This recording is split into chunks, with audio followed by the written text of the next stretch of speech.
several. However, one of those candidates has chosen to run, even though she made it very clear that she is planning on moving out of the district.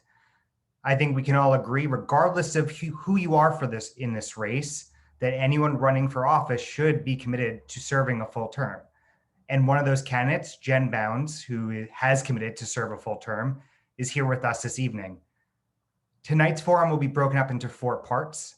The first part will be a 1-minute candidate introduction, followed by a carefully selected questions that we all know is on top of everyone's mind. And third, we want to hear from you, the voters from Newcastle who have a real decision to make. And lastly, a 1-minute closing statement from our candidate, Jen. I know we're short on time, so let's get right to it. Jen, thanks for being here today. And it'd be great if we can hear an introduction from you and tell us why you're running for office.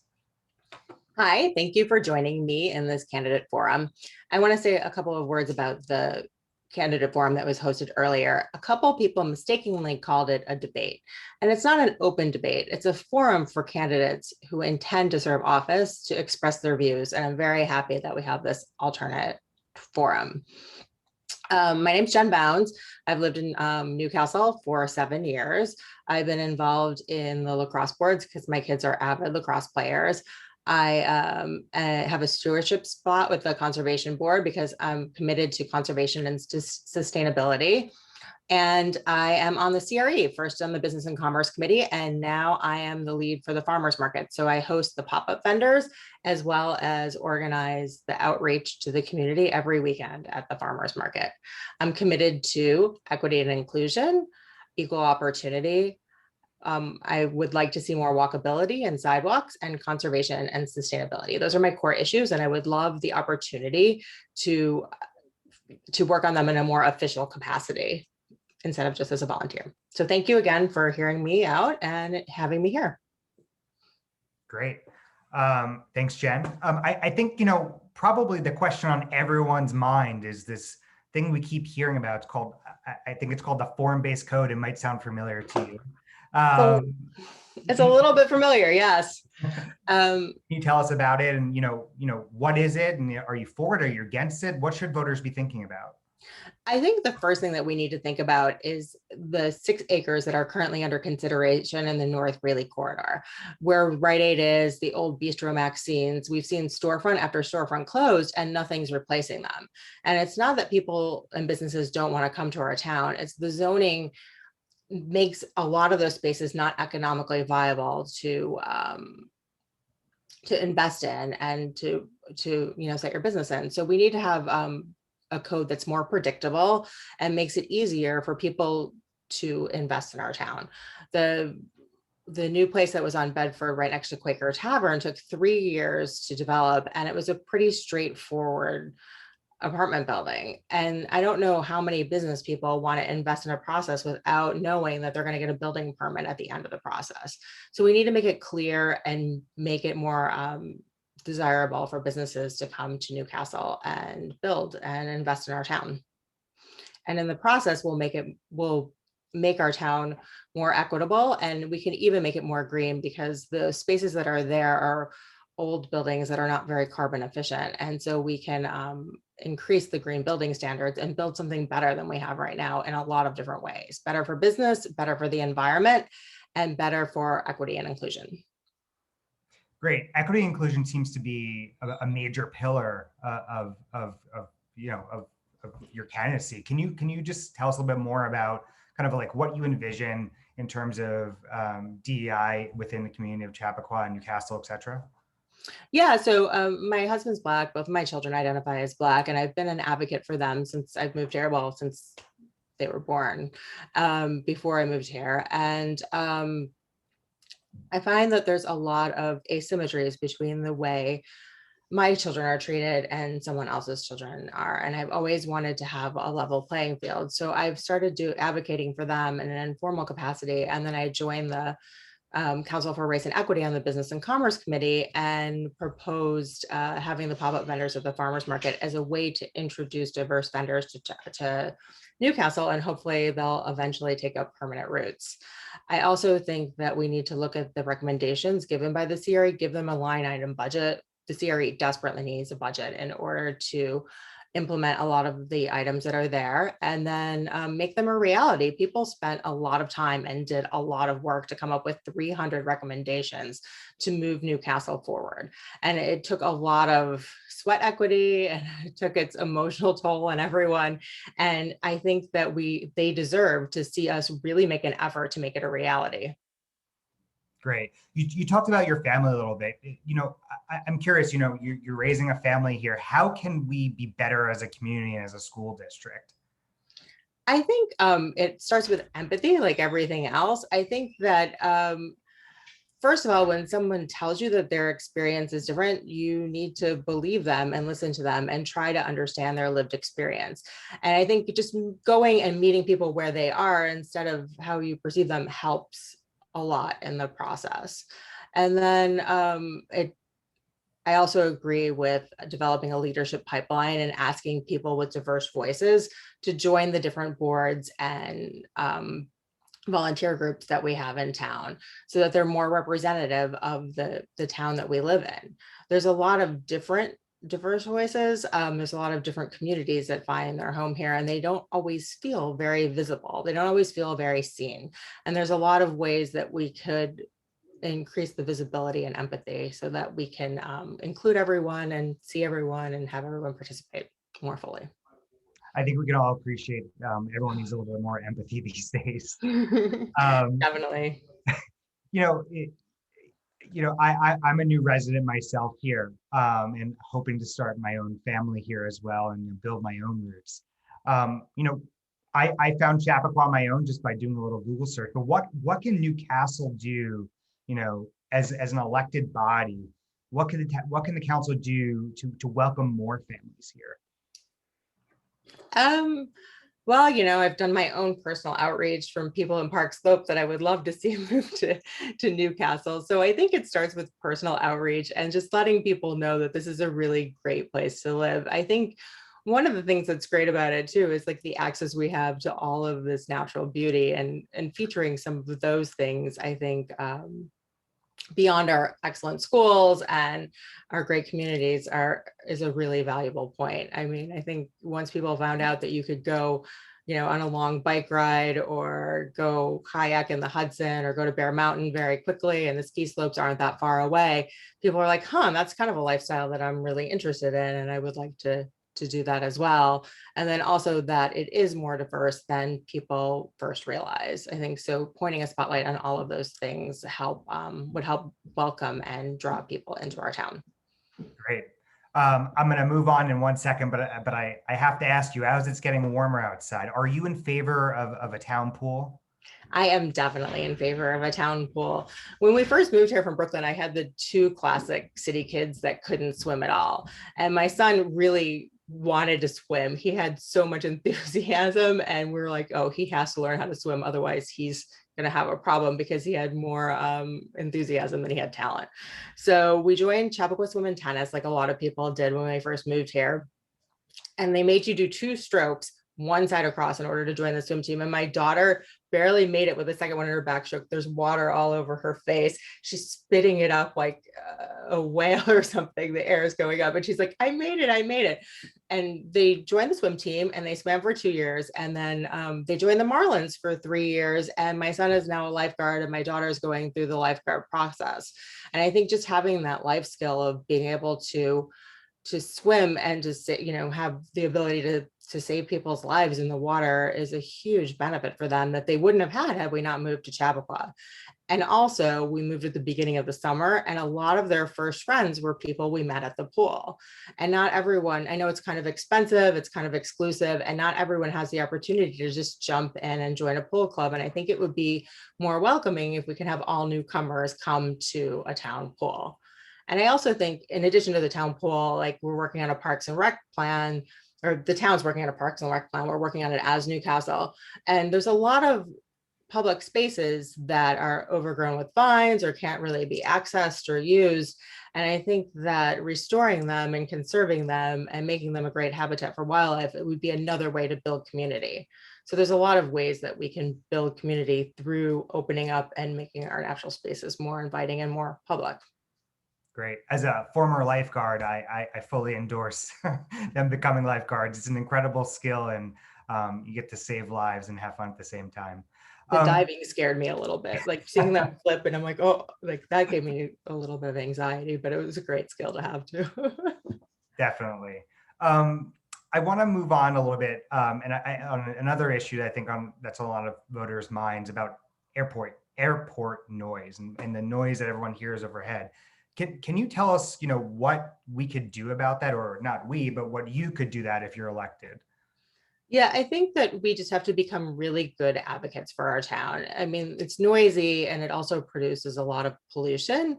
And I think that a lot of the decisions as to whether or not we're going to go down the 684 corridor are made on the federal level by the FAA. And we have to get really good at advocating for our community with the local, county, and federal, particularly federal officials, in order to see what we can do to make things better for our town. And then I also agree with my running mates that we need to work on the airport master plan and really see where we are before we consider any proposal to do anything on the ground that would make things louder in the sky. Great. I'm seeing there's a couple questions coming in, and I will ask them because I want to make sure everyone is participating. And if you have not had a chance to ask a question, you can select on the bar right below where you're viewing the Zoom screen to ask a question, both on Zoom and on Facebook. And this question's anonymous, but it says, "What would you do to control taxes?" Well, I think as we mentioned, a lot of the taxes are produced on the school side. The town has been very good at being fiscally responsible. I've run small businesses. I have a business background. I focus mostly on getting projects done on time and making sure that we keep everything on budget. And I would just apply some of those same things with the town. Great. And another question is, what is your plan for the arts in our communities?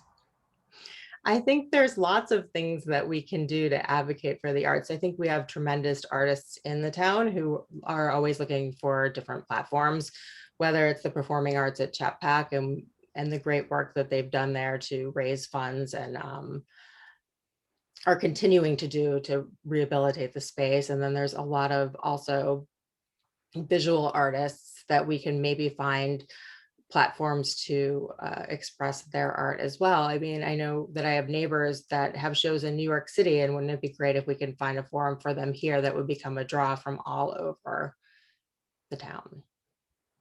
Great.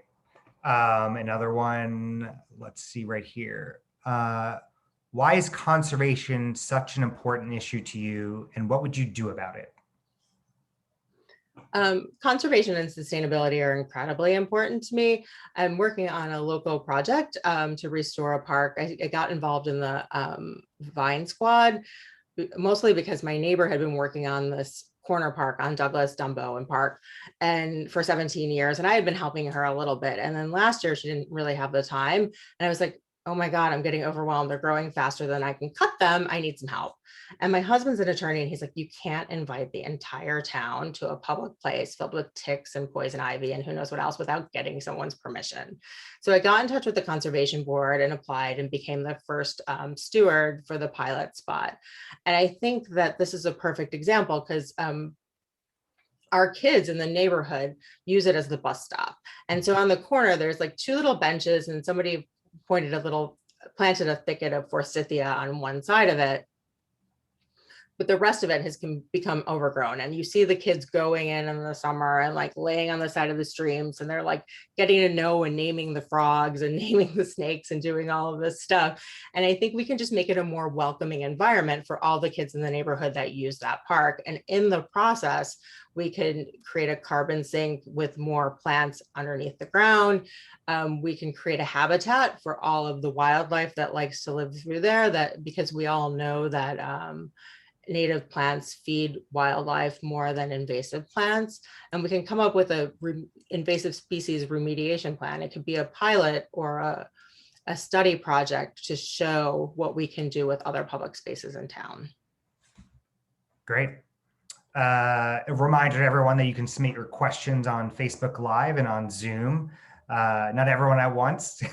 we have all night, and we're happy to take as many questions as possible. We have another question. If you could snap your fingers, what would you build in North Greenlee? Greely, excuse me. I would love to see where the Rite Aid space is, a nice restaurant on the lower floor with some apartments above it that maybe had an art gallery right down the street where people could go and have some wine, see some art, have dinner, and then walk around town afterwards. That'd be great. Yeah. Let's see if we have additional questions. I think we're waiting for some questions. I can ask, Richard, are there any questions on Facebook Live right now?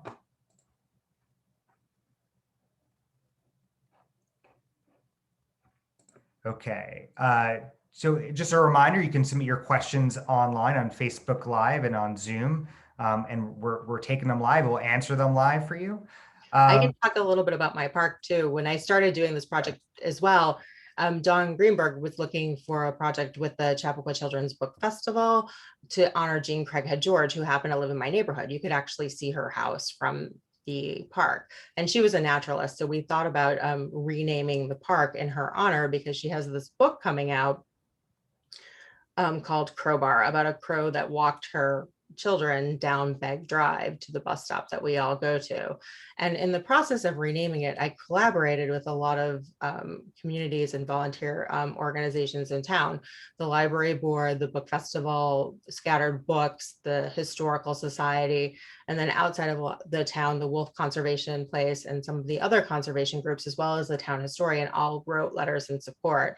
And then I got a bunch of letters from people who wanted to see the name change, see the park restored, and see some tribute to her writing. So this is an example of how we can collaborate across different groups, whether it be history or writing, which is another way to explore the arts, and nature, and bring them all together and revitalize a town park that had really been overgrown. Great. Again, a reminder that you can ask. I know there's a lot of comments on Facebook Live. We love our positive comments, but we will love questions even more. Let's see. I think we got one right here. Okay. If elected, how will you determine if the 6-acre test area is a success? Well, the first test would be that something gets built, and that we have developers that want to come in and build something new. That and for that example that I use for the Rite Aid space, if a restaurant moves in down there and there's some affordable housing and some other apartments on top, and it's full and it's vibrant and it's bustling, and if it has a lower carbon footprint, if it has all of those things that we're looking for, then we need to reach out to the community and have robust professional community engagement before we determine the next steps. We want to take a look at what worked, what didn't work, what we liked, what we could do better before we consider any expansion. There'd be a series of public hearings and a series of community involvement before we determined if it was a success or if it was a failure, or if it's more likely some of both. More likely there will be things that work and things that don't, and we will reevaluate and figure out what we want to do before we move forward to the next steps. Great. I think we got another question. Mm-hmm. So Newcastle extends to the Hudson River. What issues are you familiar with that address issues of concern to the West End? How do you plan to communicate with West End residents? I've spent some time reaching out to West End residents, knocking on doors and chatting with people who live there. And one of the big concerns that they had was the access to Newcastle programs and services. Some people felt like they called the police and the police would say, "Are you sure you shouldn't be calling Austining?" Or that, some of the after school programs and other programs weren't accessible to them because schools ended at different times or they couldn't quite get there and things like that. So I think there should be some outreach to the people who live in the West End to find out what services and programs they would like to use. And we can find a way to maybe make them more available to them. Great. Jen, we're getting a lot of questions and a lot of engagement back on taxes, I think, as more people are joining us on Facebook. And we did ask you that earlier during our program. Can you address that again? What would you do to control taxes in Newcastle? Right. Well, I think we have a tax cap, so there's only so much that you could raise them anyway. And we just would look at the budget like you do in any business and figure out how to stay within your means and stay within the budget so that there wasn't an undue burden on residents. Great. And a reminder to everyone that you can ask your questions two ways, both on Zoom and on Facebook Live. We will, as I've been saying throughout this entire night, we will be answering your questions live, but we are enjoying the positive comments on Facebook and on Zoom. So keep that coming. And, we're here. We're as long as the questions keep coming, we're going to keep answering them. Jen, I just, here we go. Another question. Jen, why do you want to kind of get into elected office? What inspired you to become an elected official? A lot of people mention, the Trump administration or something that happened to them growing up. What happened during to you in your life they made you want for office? Yeah, well, I've never considered myself, I never thought that I would be somebody who would run for public office, like I'm sure many of the people who spoke tonight. But having gotten involved and seeing what local government can do, whether it's on the conservation issue or the issues of race and equity, or issues of walkability and just creating connection between people and spaces throughout town, I became more and more interested in moving from a volunteer to a more official capacity. Like I like digging in, doing the work. I like starting projects, seeing what works, what doesn't work, and finding ways that you can take the big idea and break it down into small bits and try to move something forward. And I would really like to do that on some of the problems that are facing Newcastle today. Great. Once again, a reminder that you can submit your questions both on Facebook Live and on Zoom. We'll give it a moment for some additional questions to come in. Great. Jen, is there anything that you would like to touch on? Something that we haven't touched on tonight? I guess I would agree with the other panelists that Newcastle is a great place to live. And I found that a great sense of community here, despite all of the struggles or problems or conflict that we seem to be in right now. Every time that I start to feel like it's a little tense, the overwhelming support always makes me feel really great about living here. And so I want to thank everyone who has reached out to support me during times of struggle, whether it be during this campaign or other things that I've gone through. And I really appreciate that. You guys are great, and you really keep us going, all of it. And we keep each other going. It's amazing. Great. I think, let's just double check. I'm just checking Facebook Live. Okay. A reminder that you can ask questions on Facebook Live and on Zoom. Thank you everyone for submitting questions. Jen, I think, we had a great time. I had a great time chatting with you and learning more about your candidacy. I think at this time I would love for you to kind of give a closing statement of, what's your speech of why vote for me, and, let everyone know when they should vote, when voting starts, and how they can vote. Yeah, so absentee voting has actually started now. Apparently 88 people have already voted by absentee voting. So if you're not going to be here, if you're going away for the summer, get an absentee ballot and get it in the mail. The election is June 22nd. You can early vote on the 12th. And early voting is in Mount Kisco at Leonard Park. I think it's the closest place. There's some other places throughout the county, but that's the closest one. And then on June 22nd for the primary, it would be at your regular polling place. And so I would say in conclusion, I'm asking for your vote because I want to continue doing the work of connecting people in spaces, conserving our local parks, working on race and equity. And well, I won't make you guys all join the lacrosse board and play lacrosse because that's the other thing I do. But I think that we have a great group of volunteers, and collaboration is the key to getting anything done. And people are really willing to donate their time and donate their professional services. And we have people who have a high level of professional services that they're willing to give for free for the betterment of the town. And we just need to reach out and really connect people in order to get things done. Jen Bounds, thank you so much for joining us tonight. We're looking forward to your success.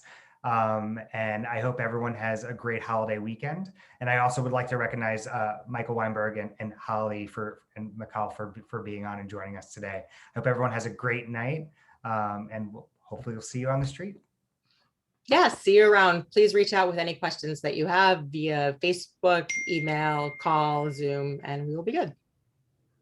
Thanks so much. Have a good night, everyone. Thank you. Night. Bye.